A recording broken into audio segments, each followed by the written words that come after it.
Bonjour à tous et bienvenue sur ma chaîne et surtout bienvenue pour cette nouvelle vidéo tuto sur PixInsight où on va voir comment augmenter les détails de notre photo. En l'occurrence, je vais prendre comme exemple la nébuleuse de la tête de poisson que j'ai fait. Donc là c'est la couche H-alpha. C'est un process que je fais systématiquement sur mes nébuleuses qui fonctionne très bien, qui est très puissant. Et je vais vous expliquer quelques astuces, quelques subtilités pour ne pas trop augmenter le grain de la photo. Parce que vous savez, dès qu'on va traiter notre photo, on va forcément la détériorer d'une manière ou d'une autre. Et voilà, il faut aussi limiter un petit peu ceci. Alors vous aurez besoin du masque de luminance. J'ai fait un tuto dessus, je vous mets une vignette là tout de suite en haut là, de cette vidéo pour vous permettre de voir comment on fait le masque de luminance, un beau masque de luminance. Voilà, donc ça ressemble à ça pour cette image. Alors, voilà, il faut absolument le masque hein, parce que sinon ça va détruire votre photo, hein, ce process avec les étoiles, avec tout ça. Il faut vraiment faire ce masque propre. Voilà. Donc notre masque est fait. On va l'appliquer sur notre image. Tac. Donc là on a le masque qui est appliqué. Je vous montre tout vite. Voilà. Donc là le but c'est d'interagir que sur les parties qui sont le moins rouges possible. Bon, y compris la nébuleuse, les parties sombres ici. Voilà. Hop.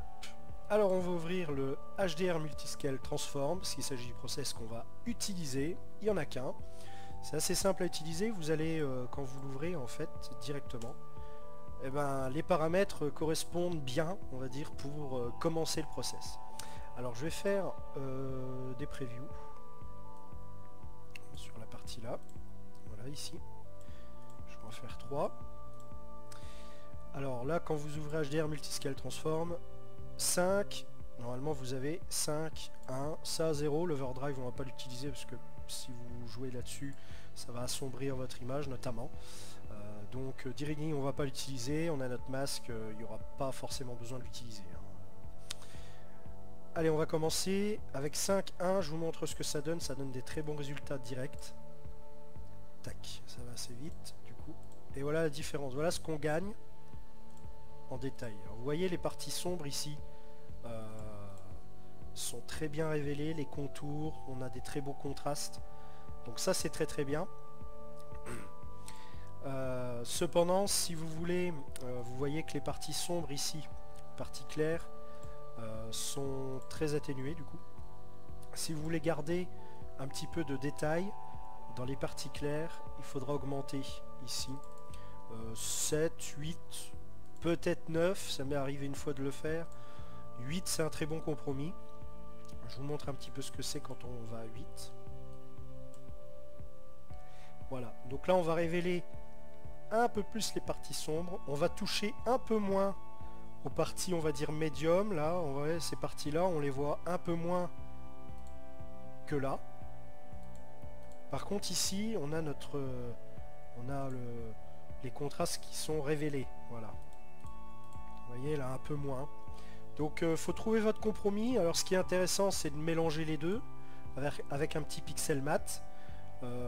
Voilà, ça vous permet d'avoir ces détails là avec un petit peu plus de dynamique sur les parties claires. Bon voilà, après à vous de voir. Moi j'utilise beaucoup le 5, le 6. À savoir que la petite astuce c'est qu'après on va faire une moyenne avec l'image de base. Donc voilà pour le process comment il fonctionne. Donc on garde, on va dupliquer quand même. Hein. Donc on va dupliquer notre image, on va lui remettre le masque. Ici. Ça c'est notre image de base. Attendez que je réfléchisse comment je vais faire. Voilà, on va faire comme ça. Voilà, donc la duplication. On va lui mettre donc l'augmentation de détail, je vais lui mettre 5, voilà. Avec le masque, hein, surtout pas oublier le masque. Vous allez voir la différence. Boum. voyez, c'est quand même assez flagrant. Voilà la différence. Donc là on gagne vraiment des détails. Et là ce qui est intéressant de faire, c'est donc on va retirer les masses finalement, hein, j'en avais pas forcément besoin pour l'origine. Voilà. Ce qu'on va faire, c'est on va mélanger les deux images. Donc cette image de base sans traitement avec cette image là où c'est qu'on a traité. Alors pourquoi? Ça va nous permettre de limiter le traitement, le bruit, voilà, qu'on a généré avec le traitement, et ça permet aussi de garder une petite dynamique, voilà, tout simplement. Alors on ouvre un petit pixel mat. Alors des bonnes valeurs que j'utilise, c'est 70% de l'image brute, on va dire sans traitement, avec 30% de l'image traitée. Alors bien sûr, vous pouvez faire moitié-moitié, hein. Il suffit de mettre 0,5, 0,5. Si c'est à vous de faire vos réglages, moi j'aime bien le 0,7, 0,3. Donc votre image brute x 0,7 plus votre image traitée x 0,3 et vous allez obtenir une nouvelle image, voilà, avec toujours les petits détails, un peu plus de dynamique et avec un peu moins de bruit finalement, parce que si vous reprenez votre image là, vous voyez qu'ici, je sais pas si vous verrez sur la vidéo, mais moi il y a quand même beaucoup plus de grains ici sur les parties noires qu'on a traité avec HDR Multiscale Transform, que on ne retrouve pas, ou un peu moins ici. Voilà. Et ça vous permet d'avoir une belle image homogène avec des détails et ça va nous permettre d'avancer proprement sur la suite du traitement.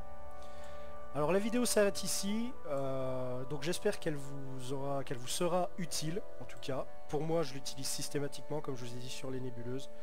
Le HDR Multiscale Transform avec le masque de luminance. Merci d'avoir visionné cette vidéo. Retrouvez-moi prochainement pour d'autres vidéos tuto par exemple, hein, pourquoi pas, et puis peut-être d'autres. Et je vous dis à très bientôt.